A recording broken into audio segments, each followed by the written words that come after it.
औज़ुबिल्लाहिमिनश्शैतानिर्रजीम बिस्मिल्लाहिर्रहमानिर्रहीम।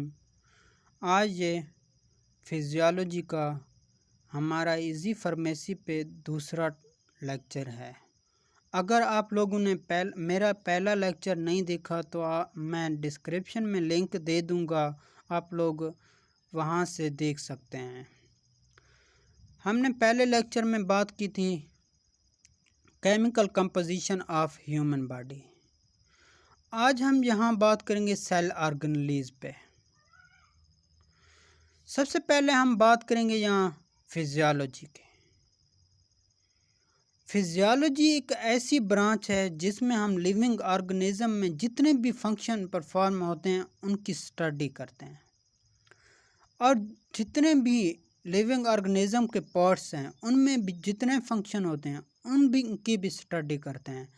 और हम फिज़िकल और केमिकल जो प्रोसेस इन्वॉल्व होते हैं ना ह्यूमन यानी कि किसी लिविंग ऑर्गेनिज्म में, उनको हम फिजियोलॉजी की मदद से स्टडी करते हैं। अगर हम ह्यूमन फिजियोलॉजी की बात करें तो इससे मुराद ये है यही टोटल फंक्शन की स्टडी हम अगर एक ह्यूमन बॉडी में करें तो इसको हम कहते हैं ह्यूमन फिजियोलॉजी। ठीक है, उसके बाद हम चलते हैं नेक्स्ट। ये है हमारे पास पैथोफिजियोलॉजी।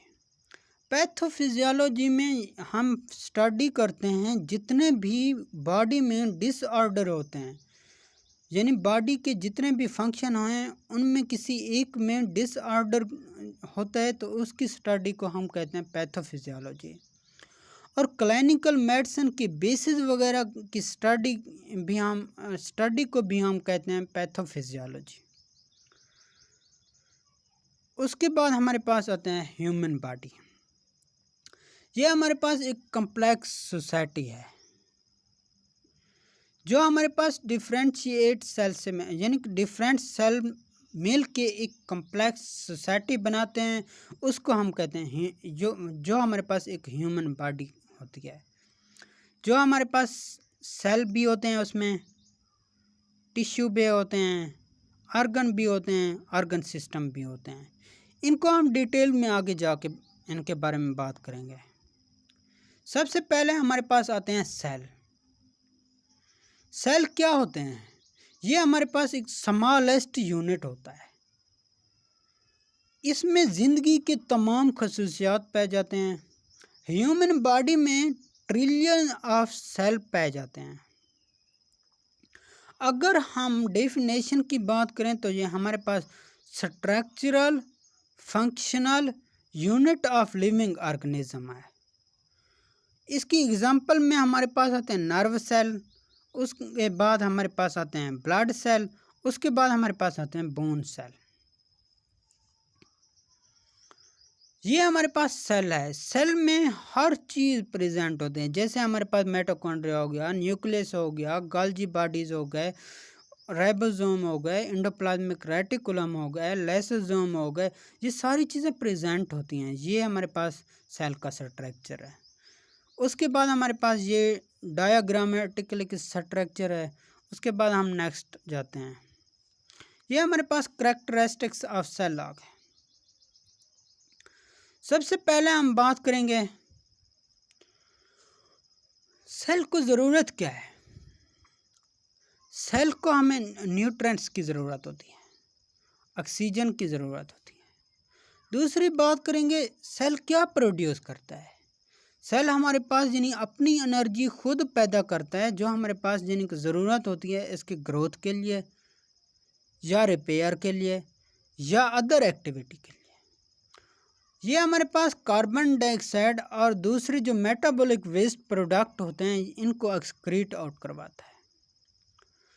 ये मीडियम को मेंटेन करता है। जैसे हमारे पास एनवायरनमेंट है, उसको सर्वाइवल के लिए मेंटेन करता है। उसके बाद हमारे पास इसका दूसरा जो आखिरी पांचवा करैक्टरिस्टिक्स है, इसमें क्या होता है जब हमारे पास कोई इन्वेडर या किलर वगैरह लाइक बैक्टीरिया वगैरह टॉक्सिक सब्सटेंस हमारे बॉडी में अगर इंटर हो जाए तो ये इमीडिएट रिस्पांस करता है इसके खिलाफ। ये हमारे पास अगर रिप्रोडक्शन की बात की जाए तो ये हमारे पास सेल डिवीजन से रिप्रोड्यूस होता है। उसके बाद हमारे पास आते हैं नेक्स्ट, ये हमारे पास टिश्यू है। ग्रुप ऑफ सेल यानी कि एक ग्रुप हो सेल का जो एक सिमिलर फंक्शन परफॉर्म करते हों, उसको हम टिश्यू कहते हैं। टिश्यू हमारे पास 4 टाइप्स के होते हैं बॉडी में। मसल टिश्यू होते हैं जिन्हें हम स्केलेटल मसल भी कहते हैं, स्मूथ मसल भी कहते हैं, कार्डिक मसल भी आ जाते हैं। ये हमारे पास मसल टिश्यू है। उसके बाद हमारे पास आते हैं नर्व टिश्यू। उसके बाद हमारे पास आते हैं एपिथेलियल टिश्यू जो हमारे पास जिन्हें स्किन में प्रेजेंट होते हैं। चौथे आते हैं हमारे पास कौन से कनेक्टिव टिश्यू। ये इनके स्ट्रक्चर हैं। ये हमारे पास जिनके लॉन्गिट्यूडनल हैं जो हमारे पास स्केलेटल मसल हैं टिश्यू हैं। ये हमारे पास लॉन्गिट्यूडनल है। ये हमारे पास आते हैं हमारे पास एपिथेलियल टिश्यू जो हमारे पास स्किन में प्रेजेंट होते हैं। ये हमारे पास नर्व टिश्यू होते हैं। ये हमारे पास कनेक्टिव टिश्यू होते हैं जो नेटवर्क लाइक स्ट्रक्चर होते हैं। उसके बाद हमारे पास आते हैं आर्गन। जब 2 या 2 से ज़्यादा टिश्यू मिलके ना आर्गन बनाते हैं। कुछ ऐसे भी होते हैं जो चारों टाइपों से मिलके बने होते हैं। अगर एग्जाम्पल की बात करें ऑर्गेनिक आर्गन की, वो हमारे पास होते हैं लीवर, हार्ट। उसके बाद हमारे पास आते हैं ऑर्गन सिस्टम। ऑर्गन सिस्टम में क्या होता है, अगर हमारे पास ऑर्गन मिलके एक स्पेसिफिक फंक्शन परफॉर्म करें, यही यानी सारे ऑर्गन मिलके एक स्पेसिफिक फंक्शन परफॉर्म करें, हम उसको कहते हैं ऑर्गन सिस्टम। ये हमारे पास स्पेसिफिक फंक्शन परफॉर्म करते हैं। अगर इनकी एग्जांपल की बात करें तो हमारे पास आ जाते हैं circulatory system, respiratory system, nervous system, digestive system. ये हमारे पास सारे आ जाते हैं ऑर्गन सिस्टम। उसके बाद हम आते हैं सेल ऑर्गेनेलीज पे। अगर हम ऑर्गेनेलीज की बात करें तो हमारे पास ये लिटिल ऑर्गन होते हैं। ये स्मॉल स्ट्रक्चर होते हैं और एक स्पेसिफिक फंक्शन परफॉर्म करते हैं। ये मेम्ब्रेन बाउंडेड होते हैं। ये सिर्फ यूकैरियोट सेल में पाए जाते हैं, प्रोकैरियोट में नहीं पाए जाते। जैसे हमारे पास राइबोसोम हो गया, हमारे पास हो गए एंडोप्लाज्मिक रेटिकुलम, गोल्गी अपरेटस, ये सारे हमारे पास हो जाते हैं इसमें। उसके बाद हमारे पास आता है साइटोप्लाज्म। न्यूक्लियस के अलावा न्यूक्लियस के सराउंडिंग में जितनी भी चीज़ें पाई जाती हैं उनको हम कहते हैं साइटोप्लाज्म। एक सेल में न्यूक्लियस के इर्द गिर्द जितनी भी चीज़ें पाई जाते हैं उसको हम कहते हैं साइटोप्लाज्म। ये हमारे पास अगर स्ट्रक्चर की बात करें तो हमारे पास ये क्लियर स्ट्रक्चर होता है, जिलेटिन लाइक होता है, वाटरी सब्सटेंस ऑर्गेनेलीज के इर्द गिर्द पाए जाते हैं। ये हमारे पास इसका फंक्शन क्या है साइटोप्लाज्म का, ये शेप को मेंटेन करता है और हमारे पास कंसिस्टेंसी करवाता है, सेल के मेंटेन करवाता है। उसके बाद हमारे पास ये केमिकल जो रिएक्शन होते हैं मेटाबॉलिज्म में ज़रूरी, उनको भी ये करवाता है। फिर हमारे पास आता है एंडोप्लाज्मिक रेटिकुलम। अगर इंडो की बात करें तो इसका मतलब है inside, plasmic mean cytoplasm, reticulum मतलब क्या होता है, इस नेटवर्क। अगर इसी को बनाएं तो हमारे पास यानी कि इसका मतलब ये होता है network of membrane inside the cytoplasm. Cytoplasm के इनसाइड यानी कि मेम्ब्रेन के नेटवर्क को हम यानी कि network of membrane inside the cytoplasm, इसको कहते हैं हम एंडोप्लाज्मिक रेटिकुलम। कनेक्टिव, ये हमारे पास न्यूक्लियर इन्वेलप जो होता है, न्यूक्लियस होता है, न्यूक्लियस के, ये हमारे पास न्यूक्लियस है, न्यूक्लियस के गिर्द एक इन्वेलप प्रेजेंट होता है जिसको हम कहते हैं हमारे, यानी कि ये न्यूक्लियर इन्वेलप। इसके इर्द गिर्द जैसे आप इधर देख रहे हैं, ये हमारे पास न्यूक्लियस है, न्यूक्लियस के इर्द गिर्द ये हमारे पास एंडोप्लाज्मिक रेटिकुलम पड़े हुए हैं। इसके दो टाइप्स होते हैं, एक हमारे पास रफ एंडोप्लाज्मिक रेटिकुलम होते हैं जो हमारे पास राइबोसोम की स्टडी करवाते हैं, सिंथेसिस करवाते हैं। उसके बाद हमारे पास ये केमिकली मॉडिफाइड प्रोटीन की मॉडिफाइड फॉर्म है। उसके बाद हमारे पास होते हैं स्मूथ एंडोप्लाज्मिक रेटिकुलम। इसमें क्या होते हैं, इसमें राइबोसोम की स्टडी नहीं होती है, ये हमारे पास लिपिड बनाते हैं। उसके बाद हमारे पास आते हैं फंक्शन एंडोप्लाज्मिक रेटिकुलम के। ये बहुत से फंक्शन परफॉर्म करते हैं हमारे पास एंडोप्लाज्मिक रेटिकुलम, जैसे प्रोटीन हो गए, लिपिड हो गए, कार्बोहाइड्रेट्स, ये हमारे पास आ गए अदर यानी लाइसोसोम, प्रोक्सिसोम, सेक्रेटरी ग्रैन्यूल्स वगैरह, ये हमारे पास यानी कि फंक्शन हो गए इसके एंडोप्लाज्मिक रेटिकुलम के, ये सारे मैन्युफैक्चर करवाता है। लिपिड कहाँ से सिंथेसिस होते हैं, ये हमारे पास एंडोप्लाज्मिक रेटिकुलम के वॉल में प्रेजेंट होता है, इधर सिंथेसिस होता है। प्रोटीन हमारे पास राइबोसोम वगैरह से यानी सिंथेसिस होता है। उसके बाद हमारे पास आते हैं गोल्गी अपरेटस। गोल्गी अपरेटस में क्या है, ये हमारे पास स्टैक लाइक स्ट्रक्चर होते हैं, प्लेट लाइक स्ट्रक्चर होते हैं। उसके बाद हमारे पास ये भी मेम्ब्रेन बाउंडेड होते हैं। इसकी मेम्ब्रेन जो होती है स्मूथ एंडोप्लाज्मिक रेटिकुलम के मेम्ब्रेन के से मिलती जुलती होती है। ये हमारे पास प्रोमिनेंट होते हैं सेक्रेटरी सेल में। ये स्टोर करते हैं एनर्जी को, ट्रांसपोर्ट करते हैं और प्रोटीन की पैकिंग करवाते हैं। ये क्या करवाते हैं, हमारे पास मॉलिक्यूल को ट्रांसपोर्ट करते हैं हमारे पास यानी कि गोल्गी अपरेटस से बाहर या गोल्गी अपरेटस में, किस फॉर्म में, वेसिकल फॉर्म में। उसके बाद हमारे पास आते हैं लाइसोसोम। लाइसोसोम में क्या होता है, इंट्रासेलुलर डिजेस्टिव सिस्टम होती है। गार्बेज डिस्पोजल जो सेल होते हैं उनकी ब्रेकिंग होती है, ये भी हमारे पास मेम्ब्रेन बाउंड होती है। उसके बाद हमारे पास ये डिजेस्टिव एंजाइम यहाँ पड़े होते हैं जो हमारे पास जो लार्ज मॉलिक्यूल होती हैं उनकी डैमेज करवाते हैं, और जो ऑर्गेनेलीज वगैरह होती हैं उनकी जो हमारे पास यानी डैमेज ऑर्गेनेलीज वगैरह होती हैं उनकी भी ब्रेक डाउन करवाते हैं। एक तो हमारे पास लार्ज मॉलिक्यूल की ब्रेक डाउन करवाते हैं, दूसरा हमारे पास डैमेज ऑर्गेनेलीज जो होते हैं उनकी भी ब्रेक डाउन करवाते हैं। ये हमारे पास इंट्रासेलुलर ब्रेक डाउन करवाते हैं, जैसे हमारे पास कोई डैमेज सेल वगैरह होता है, जैसे हमारे पास जिनको पैर से कोई बैक्टीरिया वगैरह आ जाते हैं उनकी ब्रेक डाउन करवाते हैं। उसके बाद हमारे पास आते हैं माइटोकॉन्ड्रिया। माइटोकॉन्ड्रिया में क्या है, ये हमारे पास सेल का पावर हाउस है। ये प्लांट में भी प्रेजेंट होता है और एनिमल में भी। अगर सेलुलर रेस्पिरेशन की बात करें तो ये हमारे पास एनर्जी को रिलीज करवाता है सेल की यूटिलाइजेशन के लिए।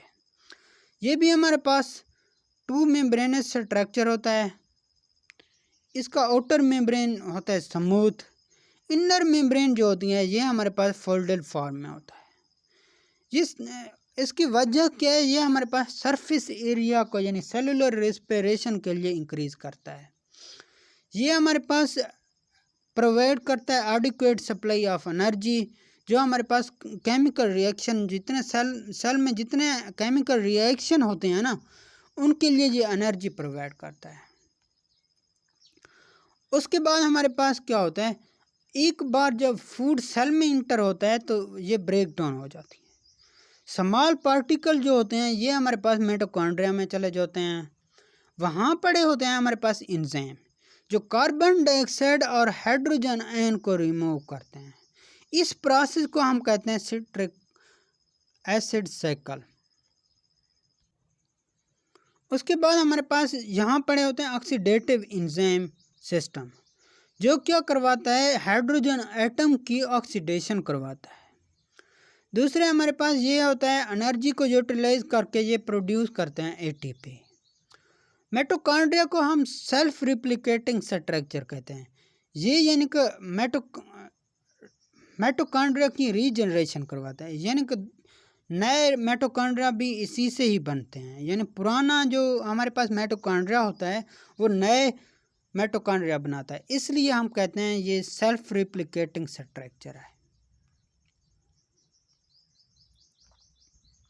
उसके बाद हमारे पास आता है साइटोस्केलेटन। ये एक्ट करता है स्केलेटन के तौर पर और मसल के तौर पर। ये प्रोवाइड करता है शेप और स्ट्रक्चर। ये हेल्प करता है ऑर्गेनेलीज की मूवमेंट में, और जो सेल है सेल की भी मूवमेंट करवाता है। ये हमारे पास 3 फिलामेंट से मिलके बना होता है। ये यूकेरियोट्स में पड़े होते हैं। ये हमारे पास अगर फंक्शन की बात करें तो हमारे पास इसमें क्या होता है, ट्रांसपोर्ट ऑफ सब्सटेंस करवाता है एक एरिया से दूसरे एरिया की तरफ। उसके बाद हमारे पास सेंट्रियोल होते हैं। सेल डिवीजन के दौरान ये असेंबलिंग में हेल्प करवाते हैं स्पेंडल अपरेटस के, जो हमारे पास मूवमेंट करवाते हैं क्रोमोसोम की। ये किससे बने होते हैं, ये माइक्रोट्यूब्यूल से बने होते हैं। ये स्पेशल यानी कि वे में अरेंज होते हैं, जैसे ये स्पेशल वे है, सिलेंड्रिकल फॉर्म में ये अरेंज किए हुए हैं। उसके बाद हमारे पास सेक्रेटरी वेसिकल्स आ जाते हैं। ये हमारे पास स्मॉल वेसिकल्स होते हैं। ये डिजेस्टिव एंजाइम प्रेजेंट इसमें होते हैं। ये हमारे पास क्या होते हैं, डिजेस्टिव एंजाइम को यानी कि स्टोर किया होते हैं सेल में। जब यानी कि हमारे पास बॉडी को कोई ज़रूरत हो जाती है ना एंजाइम के, जो हमारे पास यही सेक्रेटरी वेसिकल हैं, ये यानी कि सेल मेम्ब्रेन से बाहर आ जाते हैं। जहाँ ज़रूरत होती है वहाँ यानी कि यूज़ हो जाते हैं। उसके बाद हमारे पास आता है न्यूक्लियस। न्यूक्लियस क्या होता है, ये हमारे पास ये क्या करते हैं, हमारे पास सेंटर को कंट्रोल, सेल के सेंट्रल को कंट्रोल करते हैं, सेंटर को।